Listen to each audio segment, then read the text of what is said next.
Today we are celebrating International Cheetah Day here at Nkanyiso Wildlife Reserve. I'd like to tell you a story about our special female cheetah. Her name is Nkanyiso, which means bringer of light.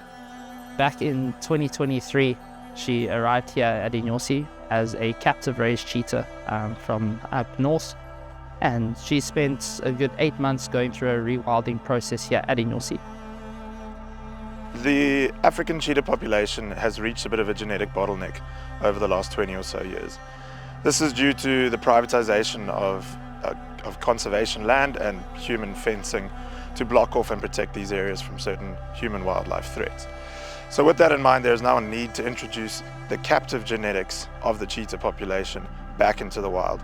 This is when you'll see partners with people like the Cheetah Meta-Population Initiative, identifies key genetic species in captivity, and goes through intense rewilding operation on the reserve. This can take anywhere from 6 months to a year, but in so doing, we get the cheetah to a wild point where it can then be moved on or introduced to a wild cheetah population at bigger reserves around Africa.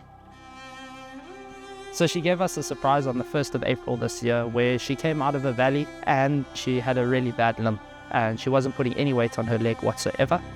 And this was obviously cause for huge concern. So we managed to dart her that afternoon, get her into the enclosure, but we also got a nice surprise at the same time. While we were doing the x-rays, we noticed that she was not just lactating, but she actually had suckle marks, which means that there were cubs somewhere on this reserve. And that obviously now became a huge concern for us because we realized that we needed to find these cubs immediately.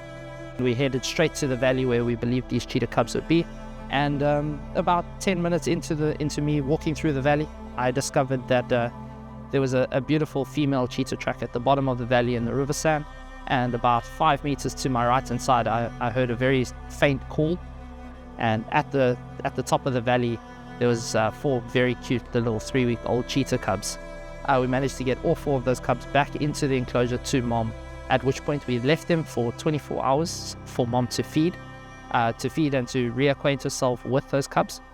And we came back about 24 hours later, and we noticed that mom and the cubs were all one big happy family again. There's a silver lining to the story, where with her and the 4 cubs being in the enclosure and the cubs being almost 8 months old now, they are starting to learn how to hunt. Through cheetah like Nkanyiso, she is a prime example of what can happen on peri-urban game reserves or game reserves trying new creative conservation techniques where these animals can come. They have bred with wild cheetahs, and instead of just rewilding one cheetah, we have ended up with a family of 5 that will hopefully diversify many reserves around the region.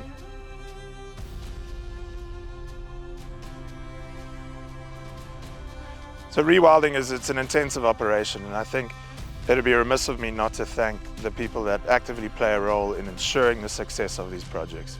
So with that in mind, the Global Humane Conservation Fund of Africa, as well as the Cheetah Meta-Population Initiative and We Wild Africa, have all been vitally important to the success of the projects here at Nkanyiso.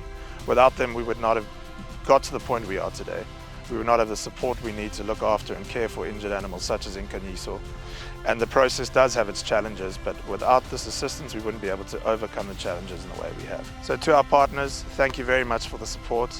Here's to many more International Cheetah Days, and may we have a long and happy relationship.